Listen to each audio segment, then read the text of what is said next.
नमस्कार दोस्तों, स्वागत है आपका टैक्स एंड इंस्टीट्यूट में। तो आज के एडवांस एक्सेल क्लास में हम जानेंगे कि हम किसी भी टैक्स को टेबल में किस तरीके से बदलते हैं और किसी भी हम टेबल फॉर्मेट को टैक्स फॉर्मेट में किस तरीके से बदलते हैं। इससे पहले भी मैंने एडवांस एक्सेल में होने वाले ऑप्शंस, फार्मूला और फंक्शन को मैंने 2 वीडियो पहले ही डाल दिया है यूट्यूब पे, आप देख सकते हैं। अब चलिए इस क्लास को हम स्टार्ट करते हैं। आप देख सकते हैं यहाँ पे 2 टेबल मैंने लिए हैं। पहला है नेम और फादर नेम लिया है, इसको हम टेबल फॉर्मेट बोलेंगे। ओके, और उसके बाद में मैंने नेम और फादर नेम लिए हैं जिसे हम टैक्स फॉर्मेट बोलेंगे। तो हम इस टैक्स फॉर्मेट को इस टेबल फॉर्मेट में चेंज करके देखते हैं। तो सबसे पहले हम क्या करते हैं, हम इस डाटा को कॉपी कर लेते हैं। तो कॉपी करने के लिए Ctrl+C कर सकते हैं, नहीं तो आप राइट क्लिक करके भी यहाँ पे कॉपी कर सकते हैं। उसके बाद में हम इसको मिनिमाइज़ कर देते हैं। हम यहाँ पे एक वर्ड का एक फ़ाइल ले लेंगे, उस पर क्लिक करते हैं और उस पर क्लिक करने के बाद में जब ये फ़ाइल खुल जाएगा तो यहाँ पे हम इसको पेस्ट कर देते हैं। पेस्ट करने के लिए आप Ctrl+V भी करते हैं। आप जैसे ही इसको पेस्ट करेंगे, यहाँ पे नीचे आप देख सकते हैं एक कंट्रोल का बटन आ जाएगा और आप इस पर क्लिक करके लास्ट में आप जो आएगा ये टैक्स ओनली में, आपको किस पे क्लिक करना है, आप यहाँ पे देख सकते हैं कीप टैक्स ओनली। तो ये हमारा जो भी डाटा था ये टैक्स ओनली में कन्वर्ट हो गया है। अब हम क्या करेंगे, इसको रिप्लेस करेंगे। रिप्लेस करने के बाद में हम क्या करेंगे, रिप्लेस किसको करेंगे, तो हम सन को रिप्लेस कर लेंगे इस तरीके से। इस सन को रिप्लेस कर लेंगे, Ctrl+C कर लेंगे और यहाँ पे Ctrl+V कर देंगे and then replace with dash कर देंगे। Okay, and then replace all कर देंगे। इस तरीके से ये सारी चीज़ों में यहाँ पे मतलब जहाँ पे सन था वहाँ पे डैश आ चुका है। ओके, अब इस तरीके से उसके बाद हम क्या करेंगे, Ctrl+A से हम पूरे डाटा को सिलेक्ट करने के बाद में इंसर्ट में जाएंगे एंड देन टेबल में जाएंगे। टेबल में जाने के बाद में कन्वर्ट टेक्स्ट टू टेबल कर देंगे। ओके, आप देख सकते हैं नंबर ऑफ़ कॉलम ऑलरेडी इसने 3 ले लिया है। हमें यहाँ पे बिल्कुल भी कुछ नहीं करना और अदर में हमें डैश सिलेक्ट करना है। अदर में अगर कॉमा है तो कॉमा सिलेक्ट करना है, टैब है तो टैब सिलेक्ट करना है। तो अभी हमारा अदर में डैश आ रहा है तो हम इसको ओके कर देते हैं। आप ये देख सकते हैं हमारा ये जो डाटा था वो टेबल फॉर्मेट में हो गया है। अब आप इसको सिलेक्ट करने के लिए यहाँ पे प्लस के आइकॉन पे भी क्लिक कर सकते हैं, नहीं तो आप इस तरीके से भी इसको सिलेक्ट कर्सर रख के आप इसको सिलेक्ट कर सकते हैं। सिलेक्ट करने के बाद में आप Ctrl+C करेंगे। Ctrl+C करने के बाद में आप उसी फाइल पे जाएंगे और यहाँ पे पेस्ट कर देंगे। ओके, अब आप अपने हिसाब से इसको एडजस्ट कर सकते हैं। आप ये देख सकते हैं कि हमारा जो टैक्स फॉर्मेट था वो टेबल फॉर्मेट में बदल गया है। अब उसके बाद में आप जो आपका जो ये इसे भी आप टैक्स फॉर्मेट में भी बदल सकते हैं, चाहे टेबल फॉर्मेट भी। अभी मैं इसको बदल के देखता हूँ। अब हम उसी वर्ल्ड फाइल में जाएंगे और इस पे जाने के बाद में हम क्या करेंगे, इसको डाटा को हम सिलेक्ट कर लेंगे। ओके, एंड टेबल लेआउट पे जाएंगे and then convert to text कर देंगे। ओके, एंड देन अदर पे क्लिक करेंगे एंड ओके कर देंगे। अब आप देखिए हमारा वो जो ये टैक्स फॉर्मेट में हो गया। अब इसको Ctrl+C करेंगे, इसको सिलेक्ट कर लेंगे। सिलेक्ट करने के बाद में हम रिप्लेस जाएंगे और हमारा जो डैश था, डैश ऊपर लिख देते हैं और सन नीचे कर देते हैं। मतलब जहाँ जहाँ पे भी डैश यहाँ पे आपको दिखाई दे रहा है वहाँ पे सन हो जाएगा एंड देन रिप्लेस ऑल कर देंगे, ओके कर देंगे। ओके, और उसके बाद में ये आप देख सकते हैं हमारा जो डाटा था वो अब टेक्स्ट फॉर्मेट में हो गया है। इसको Ctrl+C करेंगे एंड देन वर्ल्ड में जाके हम यहाँ पे Ctrl+V कर देंगे। तो आप देख सकते हैं कि हमने पहले अपने जो टेक्स्ट फॉर्मेट को टेबल फॉर्मेट में बदला, आप देख सकते हैं, और टेबल फॉर्मेट को हमने टेक्स्ट फॉर्मेट में बदल दिया है।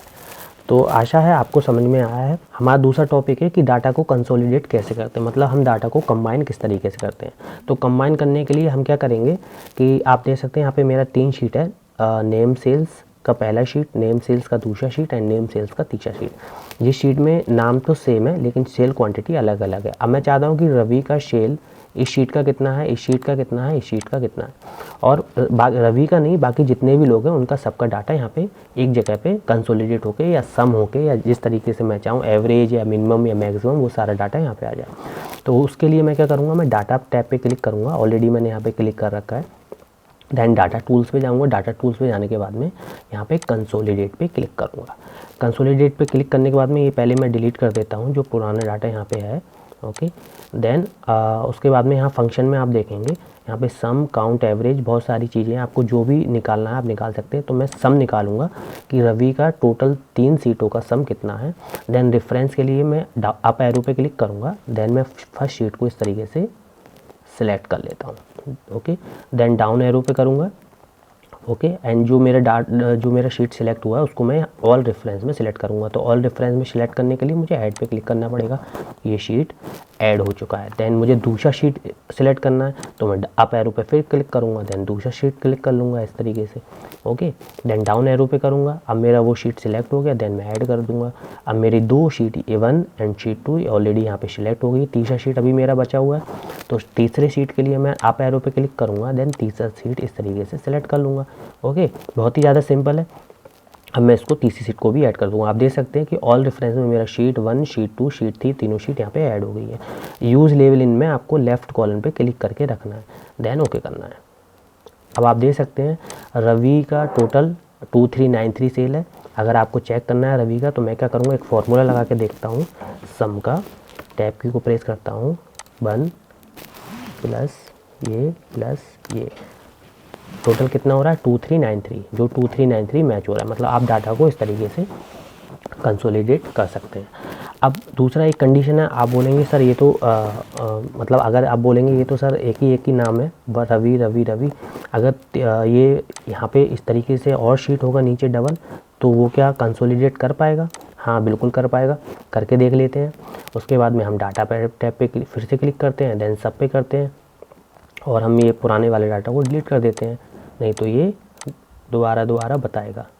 ओके, इस पर यहाँ क्लिक करने के बाद में यहाँ क्लिक करना बहुत जरूरी, जहाँ भी हमें डाटा चाहिए ही वहाँ पे हमें कर्सर रखना बहुत ज़रूरी है, नहीं तो वो बताएगा नहीं। उसके बाद में हम यहाँ पे करेंगे। ओके, रेफरेंस दे देते हैं, पहली शीट का रेफरेंस, देन जल्दी इसको ऐड कर देते हैं। ऐड हो गया। ओके, फिर दूसरी शीट को ले लेते हैं, इसको ऐड कर देते हैं, ऐड कर दिया।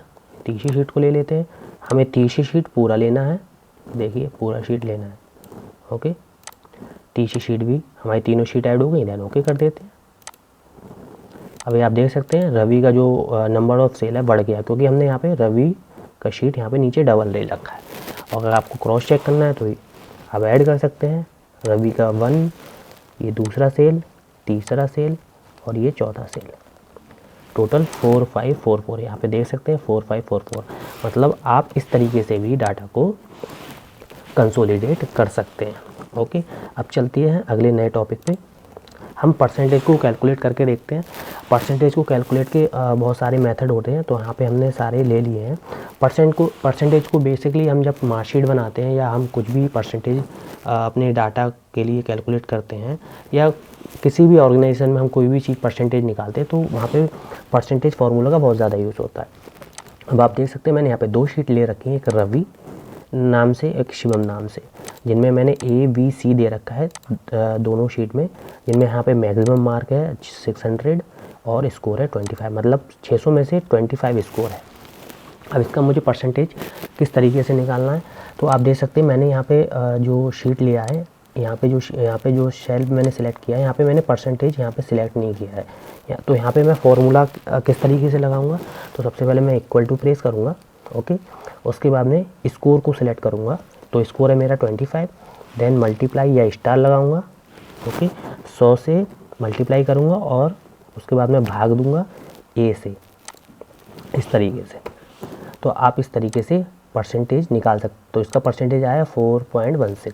अब दूसरा एक तरीका है कि आप परसेंटेज वाले सिंबल से किस तरीके से निकाल सकते हैं। तो मैं पहले क्या करूँगा, ये सेल को सिलेक्ट करूँगा और यहाँ पे आप देख सकते हैं नंबर वाले जो रिवन में आप यहाँ पे परसेंटेज को सिलेक्ट कर लेंगे इस तरीके से। तो जैसे ही परसेंटेज पे क्लिक हो जाएगा, आप यहाँ पे देख सकते हैं परसेंटेज आ गया। तो आप क्या करेंगे, सिंपली 25 डिवाइड बाई 600, 4%। तो आप देख सकते हैं आपको ज़्यादा वो दिक्कत करने की ज़रूरत नहीं है, आप सीधे यहाँ पे परसेंटेज सिलेक्ट करके आप इस तरीके से भी परसेंटेज निकाल सकते हैं। अब दूसरा एक यहाँ पे मैंने शीट लिया है शिवम नाम से, जिसमें मैंने डाटा लिया है ABC सेम ही है, मैक्सिमम मार्क सेम ही है और परसेंटेज भी सेम ही है। अब देखिए रवि का परसेंटेज भी 4 आ रहा है और शिवम का भी परसेंटेज यहाँ पे 4% आ रहा है। अब मुझे 600 मैक्सिमम मार्क है और इनका 4% है, तो इनका स्कोर कितना आएगा उस तरीके से मुझे कैलकुलेट करना है। तो उस तरीके से मुझे कैलकुलेट करने के लिए मैं इक्वल टू प्रेस करूँगा, देन मैक्सिमम मार्क सेलेक्ट करूँगा, देन मल्टीप्लाई परसेंट को करूँगा। ओके, देन डिवाइड बाई 100 कर दूँगा। देन एंटर कर दूंगा। आप देख सकते हैं मेरा स्कोर यहाँ पे 24 आ गया। मतलब आप यहाँ पे मैंने यहाँ पे क्या किया था कि मैक्सिमम मार्क और स्कोर की मदद से परसेंटेज निकाला, और यहाँ पे मैंने क्या किया, मैक्सिमम मार्क और परसेंटेज की मदद से फिर हमने स्कोर निकाला। अब देखिए स्कोर यहाँ पे मैच कर रहा है। अब दूसरी बात कर लेते हैं कि परसेंटेज में हम किस तरीके से निकालेंगे। आप परसेंटेज यहाँ पे आप सिलेक्ट कर सकते हैं, मैंने ऑलरेडी यहाँ पे सिलेक्ट किया है, ठीक है। उसके बाद इसको कैसे निकालेंगे, ए इंटू सी। ए क्या है हमारा 600 मल्टीप्लाई 4%, तो आप देख सकते हो 24। तो मतलब हमारा परसेंटेज के हिसाब से भी ये हमारा स्कोर सेम आया है, ठीक है। आप इस तरीके से अपने परसेंटेज को यूज़ कर सकते हैं, ये जो बहुत ही ज़्यादा यूज़फुल है। ओके, अब आगे बढ़ते हैं।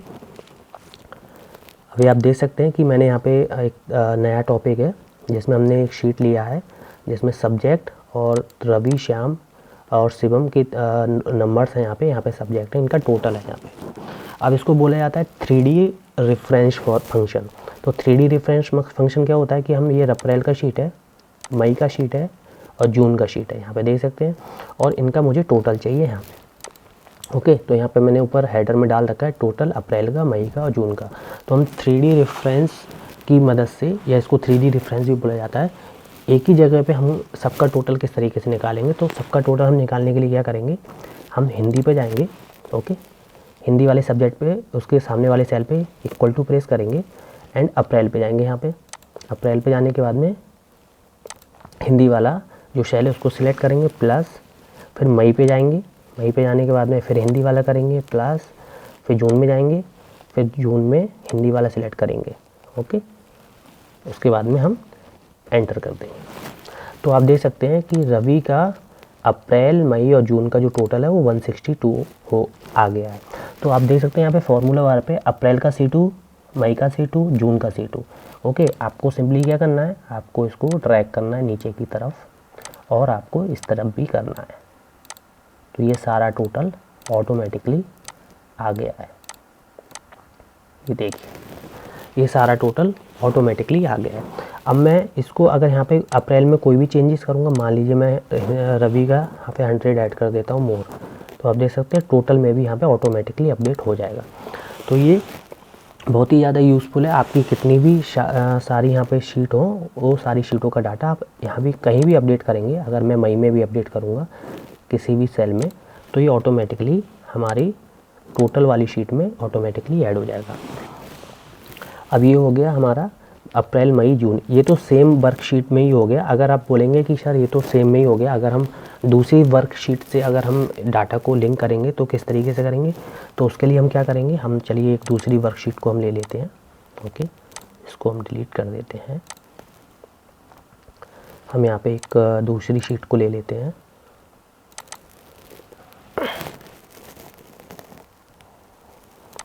आप देख लीजिए यहाँ पे मैंने मई का एक शीट है। अब मैं चाहता हूँ ये दूसरी वाली शीट में ऐड हो जाए यहाँ पे, ठीक है। अभी हमारा टोटल वाला शीट है और वो हमारा एक शीट और हमको ऐड करना है। तो हम दूसरी शीट से डाटा किस तरीके से ऐड करेंगे, हम इक्वल टू प्रेस करेंगे एंड देन रवि का हिंदी वाला सब्जेक्ट प्लस और हमारा जो दूसरा शीट है ये, ठीक है। अभी आप देख सकते हैं फॉर्मूला वाल में आ गया है कि हमारा C3 प्लस एक्सेल का जो हमारा नया शीट था वो वाला डाटा हमको इसमें हमें इंक्लूड करना। जैसे ही एंटर करेंगे हमारा ये ऑलरेडी आ गया। अगर आप वो वाली शीट में आप अगर कुछ भी यहाँ पे डालेंगे, ओके, यहाँ पे मैं 225 और भी डाटा डाल देता हूँ, तो ऑलरेडी ये हमारा जो हमारा शीट था उसमें भी अपडेटेड हो रहा है। ओके, कुछ भी अब अपडेट करेंगे मतलब हमारी दूसरी शीट से डाटा हम वहाँ पे भी अगर हम कुछ चेंजेस करते हैं तो हमारा ये करंट शीट में भी, हमारी टोटल शीट में भी ये ऑलरेडी हो रहा है। आपको करना है क्या, ड्रैग एंड ड्रॉप करना है। इस तरीके से आपका ये डाटा पूरा ऐड हो जाएगा। ओके, अब बात कर लेते हैं कि हमारा ये वाला जो शीट है वो MS ऑफिस में ऑटोमेटिक होगा या नहीं होगा। मतलब अगर हम यहाँ पे कुछ भी चेंजेस करेंगे वो हमारा MS ऑफिस में चेंजेस होंगे या नहीं होंगे। तो हम क्या करते हैं, हम इस शीट को पूरा कॉपी कर लेते हैं Ctrl+C की मदद से एंड देन वर्ल्ड पे जाते हैं। वर्ल्ड पे जाने के बाद में हमें यहाँ पे डायरेक्टली पेस्ट नहीं करना है, उसके बाद में हमें यहाँ पे पेस्ट का ऑप्शन आ जाएगा, इस पर क्लिक करना है एंड देन पेस्ट स्पेशल पे करना है। पेस्ट स्पेशल पे करने के बाद में हम पेस्ट लिंक पे क्लिक करेंगे and then Microsoft Excel worksheet object पे करेंगे, देन ओके कर देंगे। तो तो हम देख सकते हैं हमारा यहाँ पे वो जो डाटा था टोटल वाला अप्रैल मई जून का, वो यहाँ पे आ चुका है। अगर हम वहाँ पे कुछ भी चेंजेस करेंगे, ओके, यहाँ पे हम चेंजेस कर देते हैं, तो आप देख सकते हैं हमारी इस वाली सीट में भी ऑटो चेंजेस हो रहे हैं। अगर आपके ऑटो चेंजेस नहीं हो रहे हैं तो आप एडवांस में जाके इसको चेंज कर सकते हैं।